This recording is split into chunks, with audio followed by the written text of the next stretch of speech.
So last week we looked at the first two chapters of Jonah, and we heard of how God had told Jonah to go to Nineveh and to tell them that in 40 days their city will be destroyed. But instead of obeying God, Jonah ran in the opposite direction, and he got on a boat to Tarshish.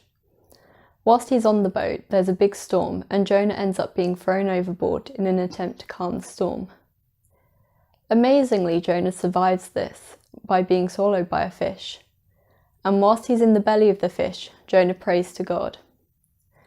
Then the fish vomits Jonah up onto dry land, and that's where we left it last week. So we start this week with the question of, will Jonah actually obey God's commands? Will he actually go to Nineveh and warn them of this? And in Jonah chapter 3, we see that Jonah does obey God. He goes to Nineveh and he tells them that in 40 days their city will be destroyed.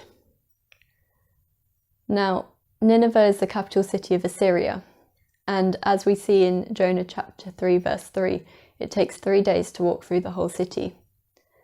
But Jonah only goes 1 day's journey into the city of Nineveh. Why? Now, this could be interpreted as God's able to do anything, and so it's not necessary for Jonah to spend 3 whole days going through the whole city, because God could just cause 1 or 2 people to hear the warning and to spread it throughout the city. But I think that it actually shows that Jonah is still reluctant to follow God's commands. Going 1 day's journey into the city of Nineveh will do, God makes it work, but Jonah isn't putting in his all, his heart's not really in it. And so despite the fact that Jonah doesn't go all the way into Nineveh, he just goes a day's journey into Nineveh, God is able to get the message to the king of Nineveh. And the king's reaction is to humble himself. He steps down from his throne and he takes off his royal robes. Then the king decrees that no one, not even the animals, must eat or drink anything, and everyone must wear clothes of mourning and pray to God. This is exactly the sort of reaction that God was looking for. So God changes his mind, and instead of destroying the city, he decides to give the Ninevites a second chance, because they have humbled themselves, they've mourned, they've prayed, and they've fasted. And that's where most people think the story of Jonah ends, but that's not the case. In Jonah 4, we hear of how Jonah reacts to this change of plans. So let's read Jonah 4, verses 1 to 4. But to Jonah this seemed very wrong, and he became angry. He prayed to the Lord, "Isn't this what I said, Lord, when I was still at home? This is what I tried to forestall before fleeing to Tarshish. I knew that you are gracious and compassionate God, slow to anger and abounding in love, a God who relents from sending calamity. Now, Lord, take away my life, for it is better for me to die than to live." But the Lord replied, "Is it right for you to be angry?" Jonah has still failed because despite the fact that Jonah went to Nineveh and warned them to turn away from their sins, the book of Jonah ends with Jonah getting really angry with God.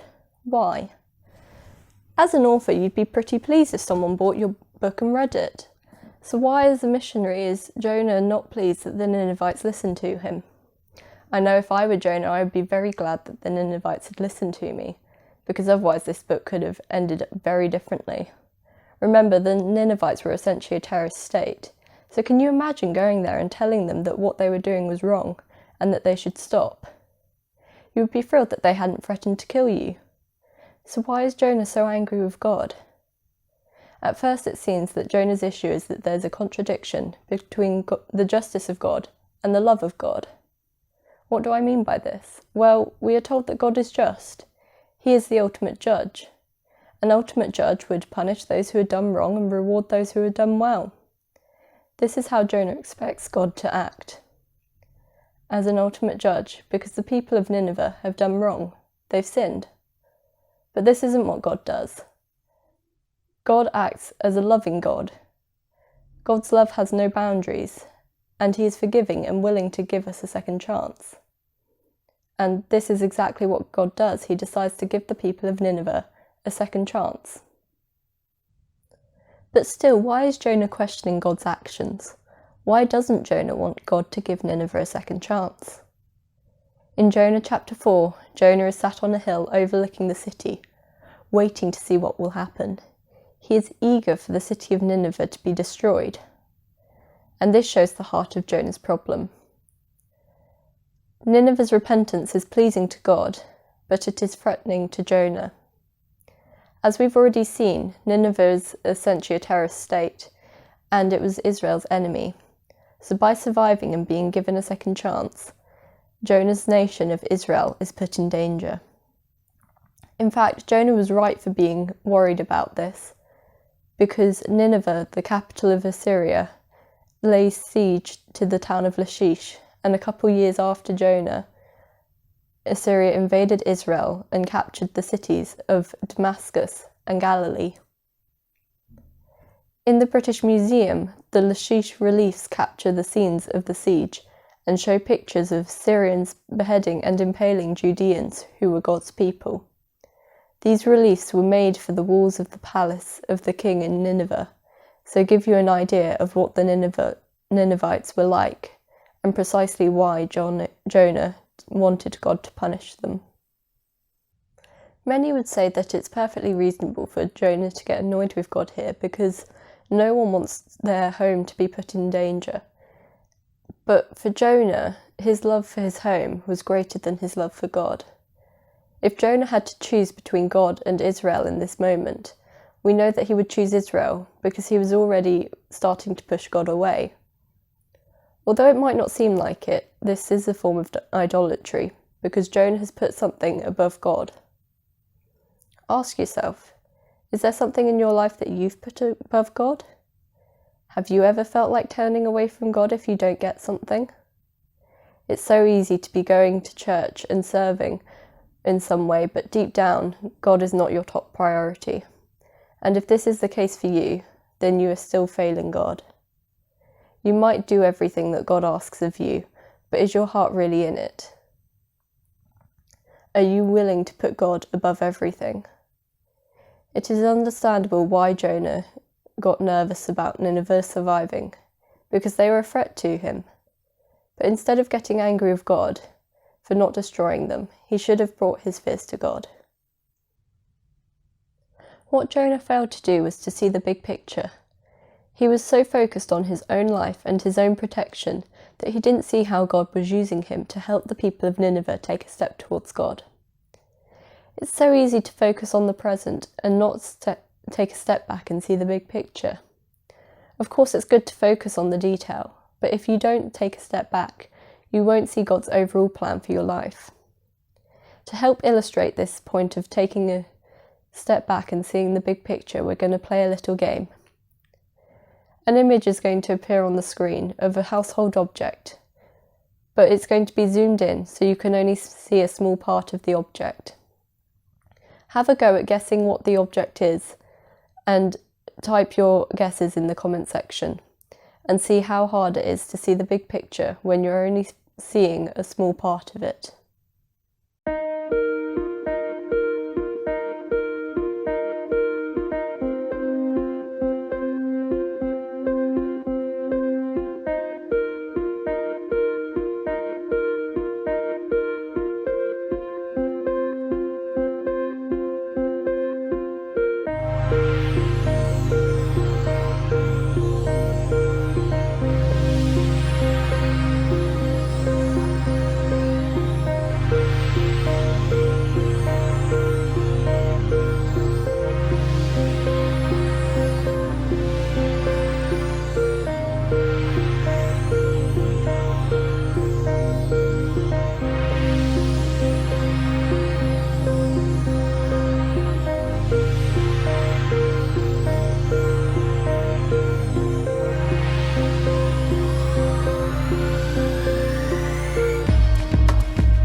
how did you do? Was it easy to see the big picture when you could only see a small part of it? Hopefully my illustration worked and you saw that actually it's quite hard to see the big picture when you're only focused on such a small part of it. We're now going to move on and look at Jonah chapter 4 verses 5 to 11, where God teaches Jonah why he gave Nineveh a second chance. Jonah had gone out and sat down at a place east of the city. There he made himself a shelter, sat in its shade, and waited to see what would happen to the city. Then the Lord God provided a leafy plant and made it grow up over Jonah to give shade for his head to ease his discomfort, and Jonah was very happy about the plant. But at dawn the next day, God provided a worm, which chewed the plant so that it withered. When the sun rose, God provided a scorching east wind, and the sun blazed on Jonah's head so that he grew faint. He wanted to die, and said, "It would be better for me to die than to live." But God said to Jonah, "Is it right for you to be angry about the plant?" "It is," he said, "and I'm so angry I wish I were dead." But the Lord said, "You have been concerned about this plant, though you did not tend it or make it grow. It sprang up overnight and died overnight. And should I not have concern for the great city of Nineveh, in which there are more than 120,000 people who cannot tell their right hand from their left, and also many animals?" So God has a leafy plant grow so that Jonah has some shade to sit under. And Jonah's very grateful for this. But God has also told a worm to eat through the stem of the plant, causing the plant to die. Understandably, Jonah is furious with God about this. The one thing that has gone his way has now been destroyed. To make things worse, God causes a scorching wind to blow on Jonah, and Jonah becomes faint, which just makes Jonah even more angry with God. I think we can all relate to Jonah in this moment, where things just don't seem to be going our way and we just want to give up. But God has done this for a reason. God explains how, just as Jonah wept over the plant, God weeps over Nineveh's disobedience. So when Nineveh repents and turns away from their sins, God is compassionate and forgives them. But the story of Jonah ends very abruptly, with no hint as to how Jonah responded to God's explanation. But I think we can make a reasonable guess as to how Jonah did respond, or at least eventually how he responded. Because how do we know the story of Jonah? How is it in the Bible? Jonah must have told people this story in order for us to know it now. So we can make a reasonable guess that Jonah must have learnt from his experience, because the Jonah in the story wouldn't have told others a story which makes him seem stupid. So this experience must have changed Jonah, which means it can also change us. As we go back into a time of worship, I challenge you to ask yourself these questions. Am I putting anything above God? Am I stepping back to see the big picture? When I'm following God's instruction, is my heart really in it, or am I just doing it because I feel I ought to?